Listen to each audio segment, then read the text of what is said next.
Our next guest has been representing the state of Kentucky in the United States Senate since 2010. Senator Rand Paul serves on Foreign Relations, Health, Education, Labor, Pensions, Homeland Security, and Government Affairs and Small Business Committees. He believes that the primary constitutional function of the federal government is the national defense, bar none. He is a staunch opponent of government outreach. He also believes the Founding Fathers understood the seriousness of war and the decision to wage war should not be made lightly, but we must go to the war. We must fight the war to win. Please join me in welcoming Senator Rand Paul of Kentucky.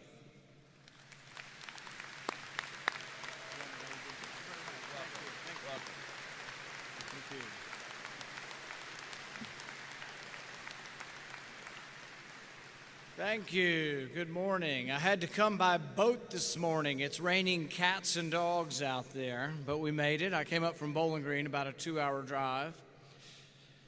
It's a humbling experience to be here with you today. I'm honored to speak before soldiers who put everything on the line for your country.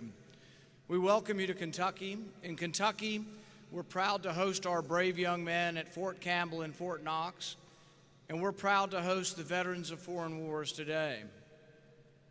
Senators, like soldiers, take an oath to defend the Constitution against our enemies.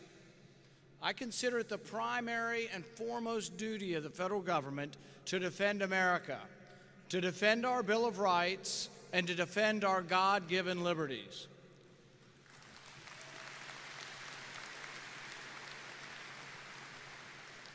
For inspiration and guidance, I often look towards America's great military leaders.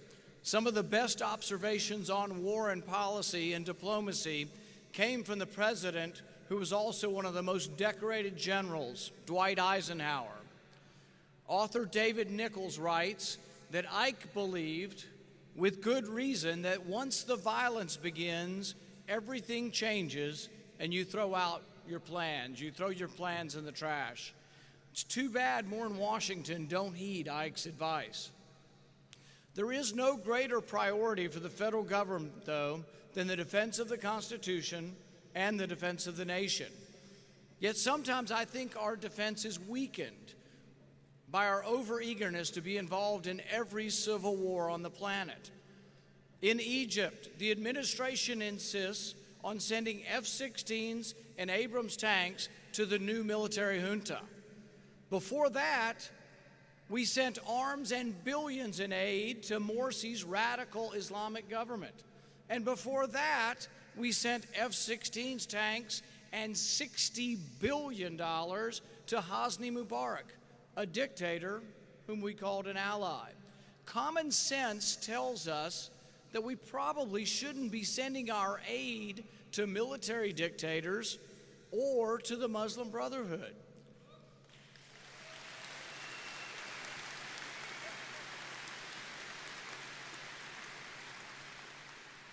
Common sense tells us that we probably shouldn't be delivering advanced weaponry into unstable situations where the outcome is completely unpredictable. Common sense tells us that we shouldn't be sending foreign aid to nations that burn our flag.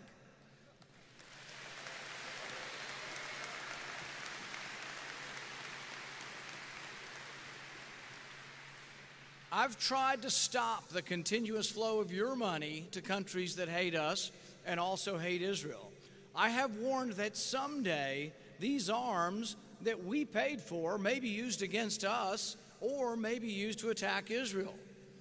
In 2012, I introduced an amendment in the Senate halting transport of all weapons to Egypt, Pakistan, and Libya. And when I did, what kind of response did I get? This amendment would have prevented the shipment of weapons to the Muslim Brotherhood. What kind of response did I get? Over 75% of the American people are against arming the Muslim Brotherhood, yet over 75% of the U.S. Senate voted to continue arming the Muslim Brotherhood and Islamic radicals. In Egypt, the regimes keep changing, but our system of foreign aid still stays the same. It's unbelievable. Unlike Eisenhower and earlier generations, we often don't think before we act. I think many in Washington do things in our foreign policy to accomplish short-term goals, but that they ultimately hurt our long-term national interests. As we continue to aid and arm despotic regimes in Egypt, we are also about to send weapons to Islamic rebels in Syria. This is problematic on multiple levels. The Assad regime is no friend of freedom or the United States, but this does not mean that the enemy of our enemy is our friend. There are currently 17 different rebel groups in Syria, including the largest group, al-Nusra. Al-Nusra fighters are radical, anti-American jihadists, and they're affiliated with al-Qaeda. But your politicians in Washington are eager to send weapons. They promise, oh, these weapons won't get into the hands of the enemy. I don't believe it. Does anyone believe that? We have trouble telling friend from foe in Afghanistan, which is much more stable. Syria is 1,000 times more chaotic. Even our chairman of the Joint Chief of Staffs, General Martin Dempsey, warns it's becoming increasingly difficult to tell friend from foe in Syria. Would Eisenhower, who believed small wars could lead to big wars, would he buy into this nonsense? Even if you believe that we should arm Islamic fighters in Syria, shouldn't we at the very least have Congress vote on the matter? The Constitution is very clear. Congress is to declare war, not the president.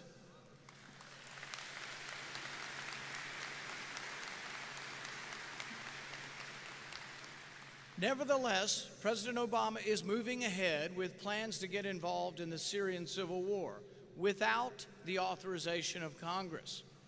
How can we ask our brave young men and women to fight against al-Qaeda in some countries and with al-Qaeda in other countries? Last week I was told by the administration, you know what their goal is in Syria? To fight to stalemate. I've told them I'm not sending my kids or your kids or any American soldiers to fight for stalemate.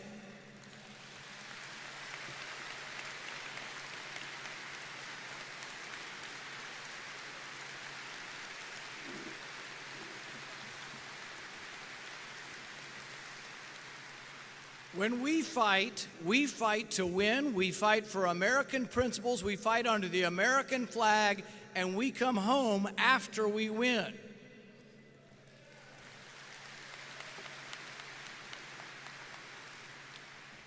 A great irony is that these weapons that they want to send to Syria may well be used against the 2 million Christians who live in Syria. They're protected by the Assad regime. I, for one, will fight with every ounce of my energy to prevent arms, American arms, that you paid for from being used against Christians.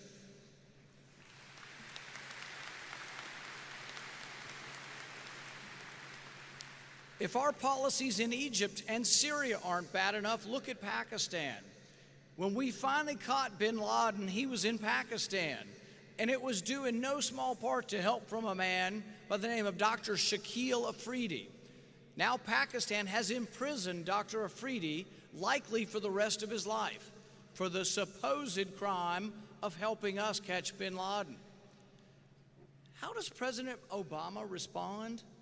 Does he do anything to tell Pakistan he's unhappy? No, he continues to send Pakistan billions of dollars in aid. Last year, I introduced legislation that would have made aid to Pakistan contingent upon the release of Dr. Afridi. If we want human intelligence, if we want people to help America, we have to defend them after they help us.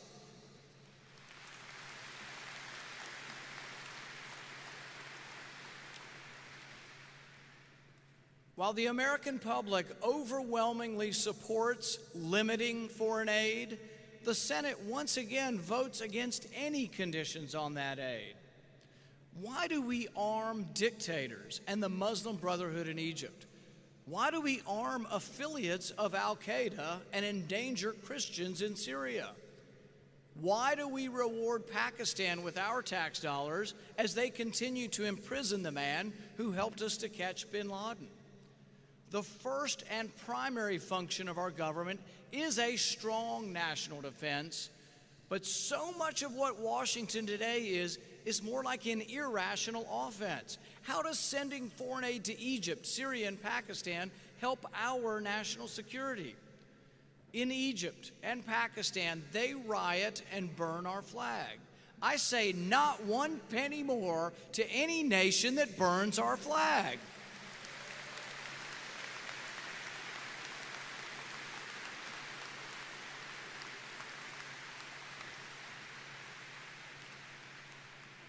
In Libya, your politicians also are playing both sides.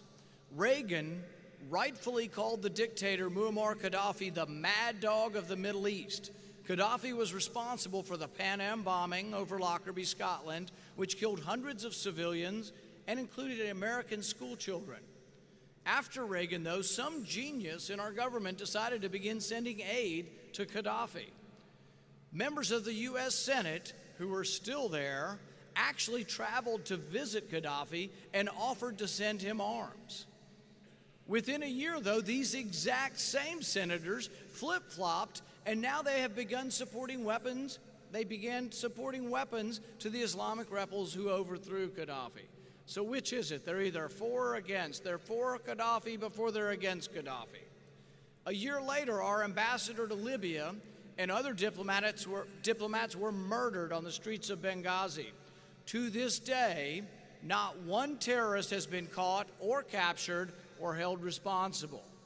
Ambassador Stevens pleaded for more security before the attacks, and the Secretary of State ignored his pleas. The Marines from Tripoli were ordered to stand down. Who made that order?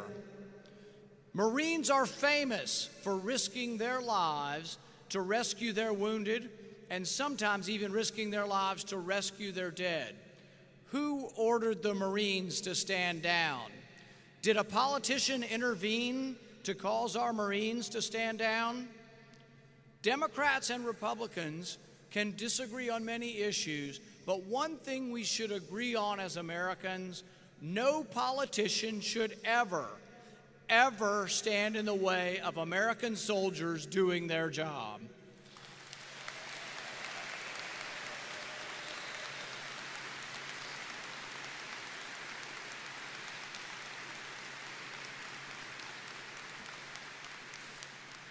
And no politician should remain in office who refuses to defend our diplomats.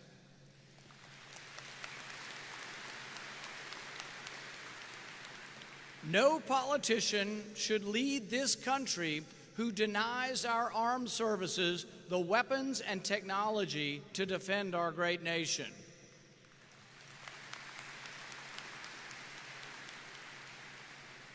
America has never backed down from a fight, but we should never be a nation that is eager to get involved in civil wars that don't affect our national security. President Eisenhower said, "I have one yardstick by which I test every major problem, and that yardstick is it good for America?" In our current foreign policy, is it good for America? Is our involvement in Egypt, Syria, and Pakistan to our benefit or our detriment? We must have the strongest military on earth, not because we are eager to use it, but so that no one would ever dare challenge us. I believe Ronald Reagan got it right when he said, "As for the enemies of freedom, those who are our potential adversaries, they will be reminded that peace is the highest aspiration of the American people. We will negotiate for it, sacrifice for it, but we will not surrender for it, now or ever."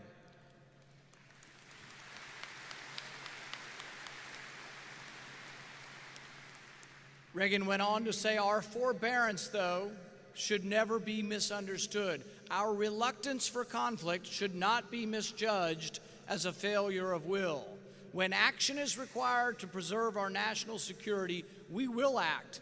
We will maintain sufficient strength to prevail if need be, knowing that if we do so, we have the best chance of never having to use that strength. For our country's sake, certainly for our soldiers' sake, for the sake of every veteran who has ever donned a uniform and fought for this country, America's mission should always be to keep the peace, not to police the world. An America that did not seek to become involved in every conflict of the world would take better care of our nation's greatest resources, our soldiers, including improving a broken VA system and better overall health care for those who've served.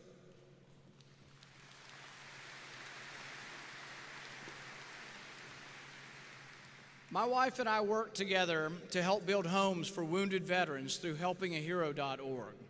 Our commitment to our brave young men and women doesn't end when they come home from war. It is just the beginning.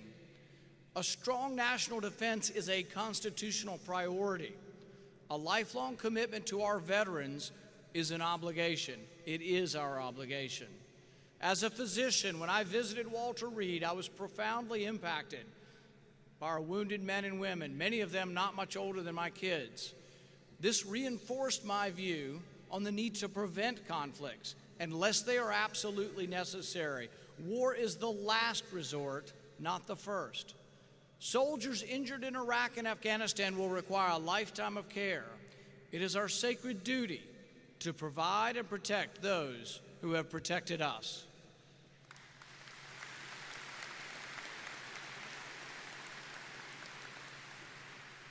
We must be more prudent, though, in our foreign policy. Eisenhower was right to observe that little wars often become big wars. Reagan was right that America's purpose is to promote peace through strength. Those of you here today, veterans of foreign wars, did your duty, and we honor your service to protect the peace. We pay our respect to you here today. We thank you for your service, and we also pay our respect to those who are not with us today, those who paid the ultimate sacrifice. Ronald Reagan once said, "Above all, we must realize that no arsenal or no weapon in the arsenals of the world is so formidable as the will and moral courage of free men and women. It is a weapon our adversaries in today's world do not have. America has always been a beacon of freedom to the world, due in no small part to the brave sacrifice and noble service of the members of the United States military.